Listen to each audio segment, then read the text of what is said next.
नमस्कार, स्वागत है आपका एक नए वीडियो में। मार्केट ने आज कुछ ख़ास नहीं किया, एक बार देखते हैं मार्केट कल क्या कर सकता है, प्रीव्यू करेंगे और एक रिव्यू भी करेंगे। तो 20 नवंबर को मार्केट ने कुछ ख़ास नहीं किया, निफ्टी विफ्टी ने फिर एक बार ऊपर जाने की कोशिश की, लेकिन प्रेशर बना हुआ है बैंकिंग में, एनबीएफसीज़ में, तो ऊपर जा नहीं सकता वो। तो एक टाइम को लगा था कि 750 तोड़ के ऊपर जाएगा, बट वहीं से उसमें रिजेक्शन आया और कंटीन्यूअसली नीचे आया और लास्ट तक स्ट्रगल किया। अब इंडेक्सेस को हम एक बार देख लेते हैं। तो इंडिसेज़ में हमारे सेंसेक्स और निफ्टी 50 आप देखो तो बहुत ज़्यादा इफ़ेक्ट नहीं है। ऑटो में आपको दिखाई देगा, ऑटो में थोड़ा प्रेशर था। एक तरफ जहाँ ऑटो में प्रेशर था, वहीं दूसरी तरफ कुछ ऐसे स्टॉक भी थे, रानी ब्रेक्स जैसे, जो कंटीन्यूअसली बहुत अच्छा मूवमेंट दिखा रहे थे। क्या ऐसा उनमें एक्शन था, मुझे कुछ समझ नहीं आया to be honest.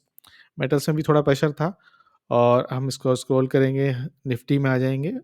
Nifty FMCG, FMCG में प्रेशर था, ऑयल में प्रेशर था, पेंट्स, केमिकल्स, इन सब में प्रेशर था। क्यों? क्योंकि क्रूड प्राइस ने फिर से राइज़ कर लिया है। इसको फिर हम फिर एक बार फिर से रिव्यू करेंगे। हम चलते हैं सीधा, निफ्टी मीडिया मेटल हटाते हैं। ऑटो में आप देखोगे थोड़ा-सा प्रेशर है। हमें देखना है निफ्टी बैंक। निफ्टी बैंक अब देखिए 0.00, यानी कि आप देख सकते हो कि 1 पॉइंट ऊपर क्लोज़ हुआ है ये। तो बिना कुछ आप देखे बता सकते हो कि यहाँ पर एक डोजी बनी होगी, जहाँ इसका ओपन और क्लोज़ काफ़ी पास होगा। इसीलिए आपको निफ्टी बैंक का ग्राफ यहाँ पे नहीं दिख रहा है। अगर हम टॉप गेनर्स में आ जाएँ निफ्टी के लिए, तो उसमें आपको अगेन आईटी स्टॉक्स मिलेंगे, TCS, Airtel, Tech Mahindra, HCL, Wipro, LTI, Mindtree, इस तरह के। कि हमें, जैसे हमने लास्ट टाइम भी प्रीव्यू किया था, ये आईटी स्टॉक्स मोमेंटम है, आप इसको आईटी बीज़ के थ्रू भी ट्रैक कर सकते हो। और अगर हम लूज़र्स में चलें और इसको कन्वर्ट कर लेते हैं एनएससी में, तो आपको दिखाई देगा कि enterprise, Adani enterprise, UltraTech cement, Asian paints, Bajaj finance और बजाज फिनसर्व, ये देखिए बहुत प्रेशर है इसमें। केमिकल स्टॉक्स भी मिलेंगे आपको, यूपीएल भी मिलेगा, एफएमसीजी हमको, एचयूएल भी मिलेगा और इसके अलावा एशियन पेंट्स और पिडलेट भी थे, जो अभी फ़िलहाल आपको यहाँ दिखाई नहीं दे रहे। तो एक बार क्विक रिव्यू कर लेते हैं। सबसे पहले चलते हैं क्रूड के प्राइसेज़ में और क्रूड में देखते हैं क्या चल रहा है। तो क्रूड ने, हमने देखा कि लगातार उसने 2 ग्रीन कैंडल्स बनाए हैं और पहले पहले उसने 4% का जंप लिया और फिर 2% का ऊपर का जंप लिया। तो नीचे से अच्छा मोमेंटम गेन किया है क्रूड के प्राइस ने, और ये क्यों हुआ है?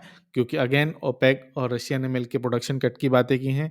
उनके बातें करने से ही क्रूड के प्राइस ऊपर-नीचे होता है, बड़े प्लेयर्स हैं। तो अगेन उन्होंने प्रोडक्शन कट की बात की है। क्यों? क्योंकि कम तेल, मार्केट में अगर सप्लाई कम कर देंगे, तो डिमांड बढ़ जाएगी और प्राइस ऊपर चला जाएगा। प्रॉपर डिमांड सप्लाई नहीं, आर्टिफिशियल है ये। इसीलिए क्विकली क्रूड ऊपर जंप कर गया। और अगर क्रूड ऊपर जंप करता है, तो हमको क्लियरली पता है इफ़ेक्ट किसमें आएगा? जितने भी क्रूड के डेरिवेटिव यूज़ करते हैं, टायर्स, पेंट्स, पाइप्स, अ, पे केमिकल्स, इस तरह के स्टॉक्स जो हैं, उनको भी हम एक बार क्विकली देखेंगे। सबसे पहले चलेंगे एशियन पेंट्स के चार्ट पे। एशियन पेंट्स का चार्ट हमारे सामने है। एशियन पेंट्स आप देखो, इसने हल्का-सा ऑलमोस्ट 1% नीचे क्लोज़ किया है। अगर पिडलेट को देखोगे, तो पिडलेट ने भी ऊपर से थोड़ा-सा प्रॉफिट बुकिंग आई है। हल्का-सा नीचे आया है। अगर आप एशियन पेंट्स को देखो, तो आपको अज़्यूम करना पड़ेगा यहाँ पे कुछ इन्वर्टेड हेड एंड शोल्डर बनने को चल रहा है। और पिडलेट में भी आप देखोगे, तो आप यहाँ पे भी कुछ inverted head and shoulder draw करना चाहते हो। लेकिन यहाँ पर अगेन क्रूड को साथ होना चाहिए। क्रूड हमारे फिलहाल साथ नहीं दे रहा है। अगर क्रूड साथ देगा, तो इसमें पॉजिटिव मोमेंटम आने का चांस है। एसआर देखोगे, इसमें भी नीचे से ऊपर अच्छा मूवमेंट आया था। हमें पता है लॉन्ग टर्म का सपोर्ट है 2100 के आसपास। जिसने बाय कर लिया, वो उसको प्योर स्विंग कर सकता है वो, मिनिमम 4-5% के लिए। तो 4-5% पहले भी ऊपर जा चुका है, लेकिन अगेन इसको भी इम्पैक्ट आया। आरती इंडस्ट्रीज़ देख लेते हैं, ये भी नीचे से जाके ऊपर इम्पैक्ट आया। आरती इंडस्ट्रीज़ में भी आप देखो, तो 450 के आसपास लगातार सपोर्ट ले रहा है। एक तरह से डबल बॉटम या ट्रिपल बॉटम भी आप इसको कह सकते हो, वहाँ बना लिया है इसने। लेकिन रेजिस्टेंस है इस पॉइंट पर, और अगेन जहाँ पर आते ही फिर से क्रूड ने मुँह मोड़ दिया और crude price, Brent crude price के मुँह मोड़ते ही इसमें डाउनफॉल आ गया। तो थोड़ा-सा क्रूड को भी हम देखेंगे नेक्स्ट चंक इन्वेस्टमेंट के लिए, या आप अगर फर्दर इन्वेस्टमेंट करना चाह रहे हो तो। याद रखिएगा, ये कोई भी बाय सेल रिकमेंडेशन नहीं है। ये सिर्फ़ निफ्टी, बैंक निफ्टी और मार्केट का एक व्यूज़ है, कहाँ सपोर्ट रेजिस्टेंस दिख रहा है।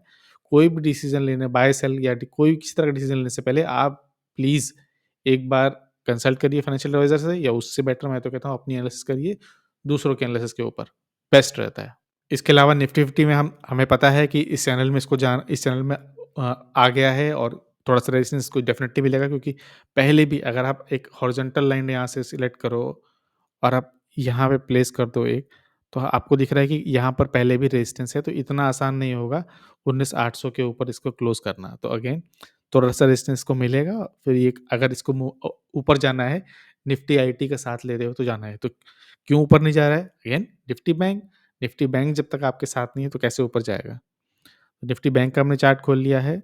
इन्वर्टेड हेड एंड शोल्डर की नेकलाइन हमने ड्रॉ कर रखी थी पहले भी। अगेन ऊपर गया, लेकिन एक बार फिर उसने डोजी बना दी है। मैंने पहले वाले वीडियो में बोला था कि लगातार आप देखोगे तो ये डोजी बनाता जा रहा है। अ, बो ये डोजी जो कैंडल्स होती हैं बेसिकली इनडिसिसिवनेस, अनिश्चितता।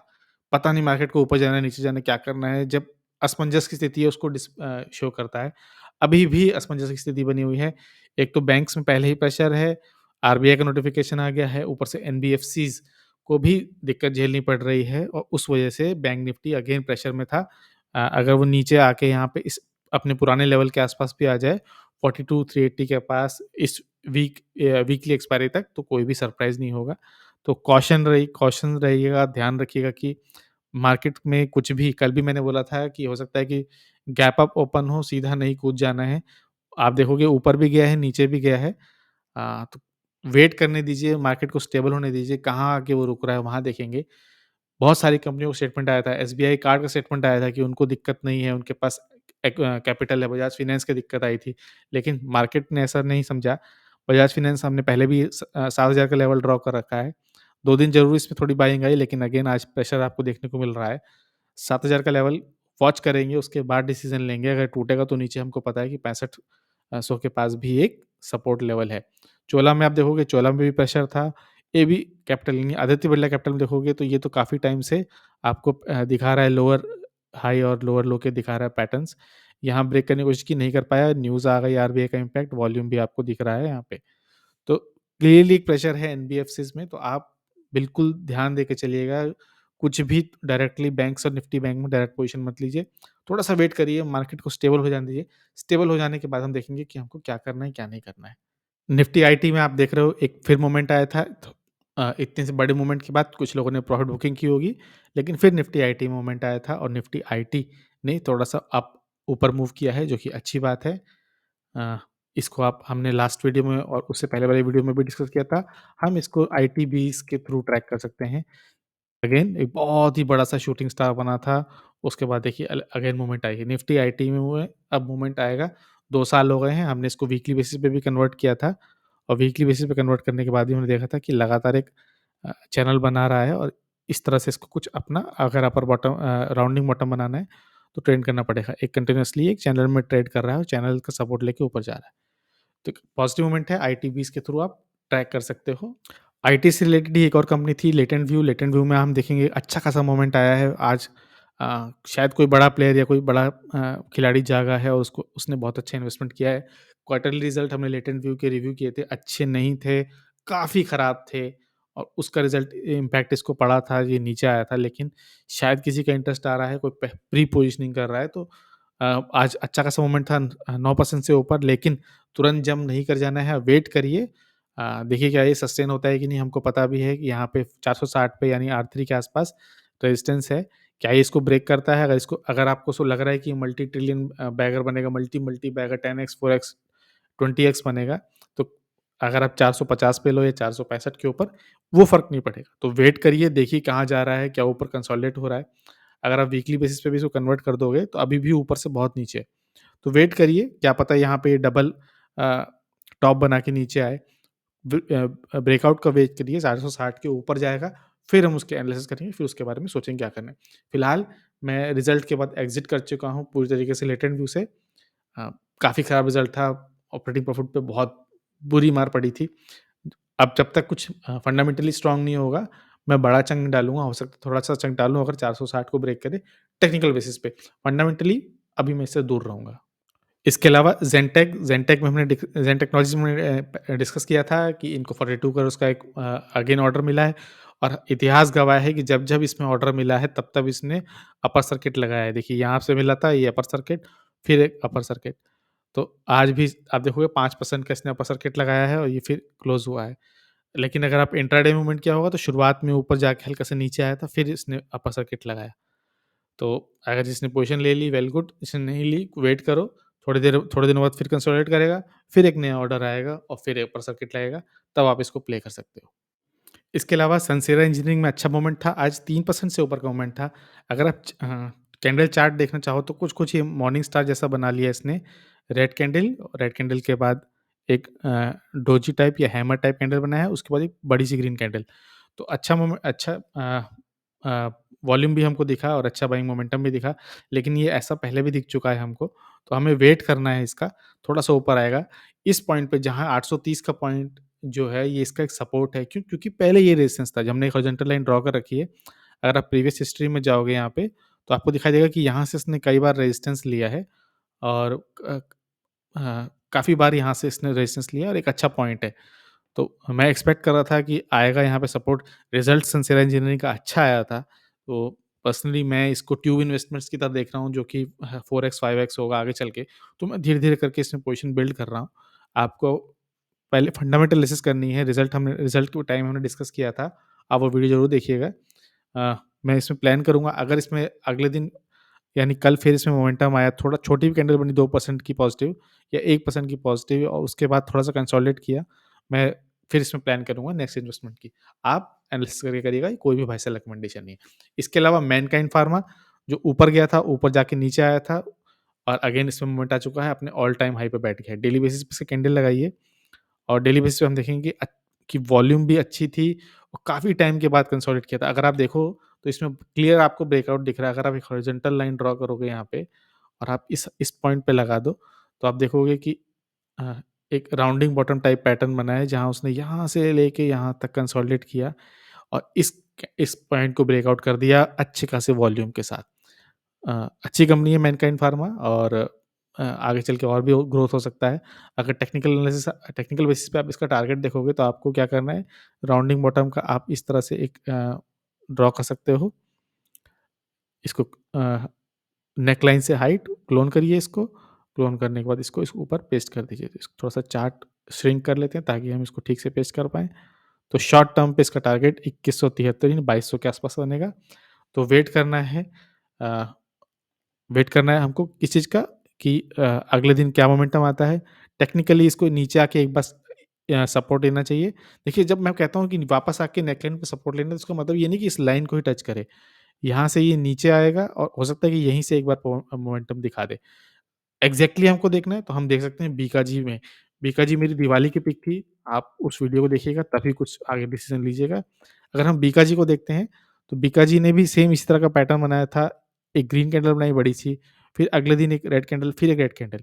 यहाँ मैंने फर्दर इन्वेस्टमेंट कर ली है और अगेन आज अच्छा खासा मूवमेंट था 5-6% का, लेकिन सेलिंग आ गई लास्ट में और प्रॉफिट बुकिंग आ गई।